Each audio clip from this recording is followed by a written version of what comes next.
Good morning, everybody. It's super early in here. That's why it's so dark. My apartment doesn't get much light, and why the kitty won't leave me alone. So, coronavirus. Let's talk. First, just because it's called a pandemic doesn't mean you need to panic. Some people are really prone to anxiety. Now, it may be due to an underlying anxiety disorder or a paranoid type personality or a general fearfulness or watching too much news. But there are people who have taken this to an apocalyptic end of the planet scenario. That is not the case.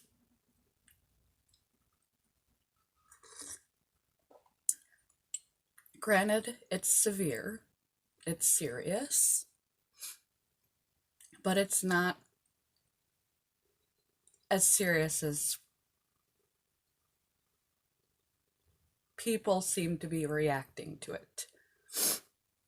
In my area, every store in the locality is completely out of toilet paper because people are stockpiling as if the world is going to end and every business is going to shut down.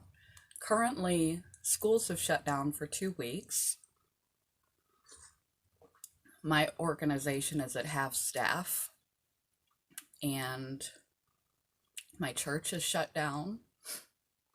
So there are a lot of things that have shut down or are backlogged, but it's no different than any other state of emergency that would typically take place when there's an ice storm or something to that effect.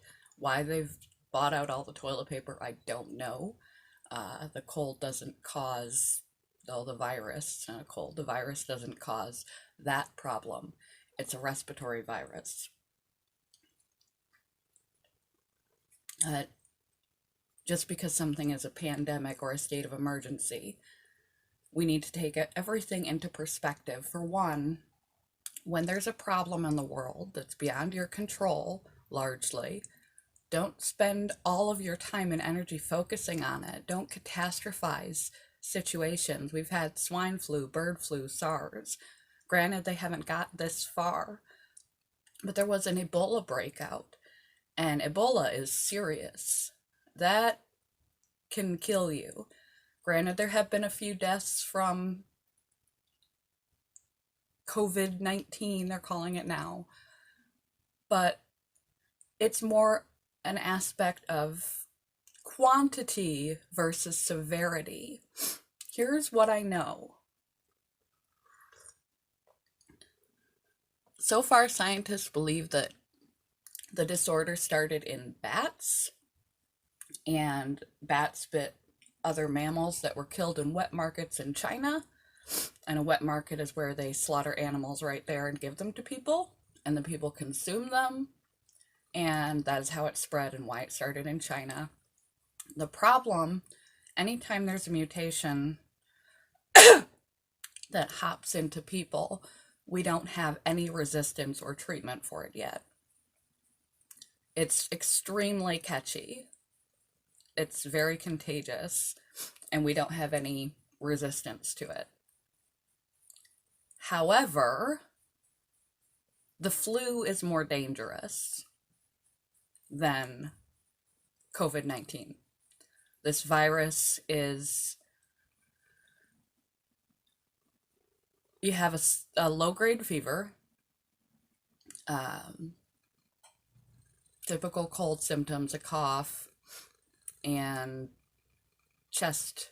It's a chest cold. It's a respiratory cold, a respiratory virus, not a cold. Gotta stop saying that, respiratory virus. So it goes into the lungs.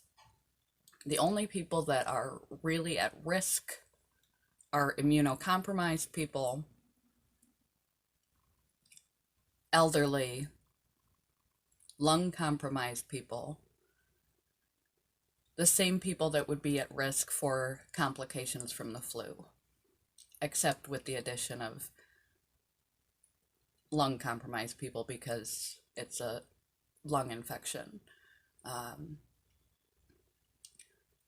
Again, it's not, you're not going to be bleeding out your eyes and everything. This is not the zombie apocalypse. Most people, even if it does reach a point where most people get it, most people will be totally fine. And they'll just be sick for a couple of days. It's not even as bad typically as the flu. It's just quantity over severity because we don't have anything to resist it yet. They're working on vaccines that if you catch it, you just kind of have to deal with it until you're done dealing with it. Why they're so concerned is because if the entire planet gets sick, there will be a group of people who will die from it. Just like the flu, that's why we get flu shots if we're in a vulnerable population. Some people choose not to because people are vaccination paranoid. Again, we're talking about paranoia and fearfulness and over anxiety over something because they think that the flu shot will get them sick and rather than protect them. So vulnerable populations go every year without protection from something that could kill them, that has infected more people thus far than COVID-19. Asthmatics, immunocompromised, the elderly, and small children. And people don't get their annual flu shots and leave themselves vulnerable, and sometimes they catch the flu and they have the flu. Sometimes they have complications like pneumonia.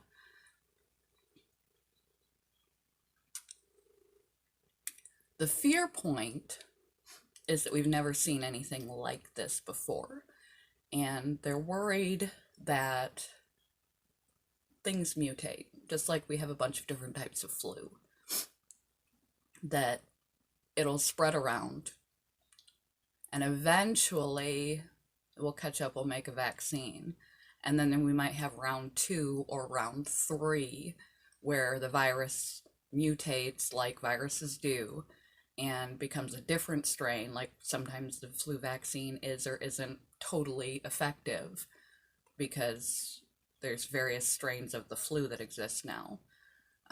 That there will be various strains of this virus and they won't be able to, they'll constantly be playing catch up trying to keep people from getting sick.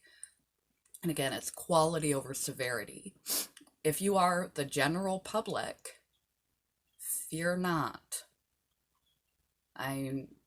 Stay informed, but fear within reason. Even if you caught it, you would just get sick. People have been sick before. You'll survive. It's fine.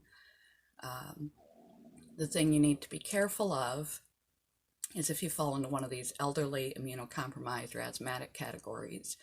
Should you get it, you could have complications.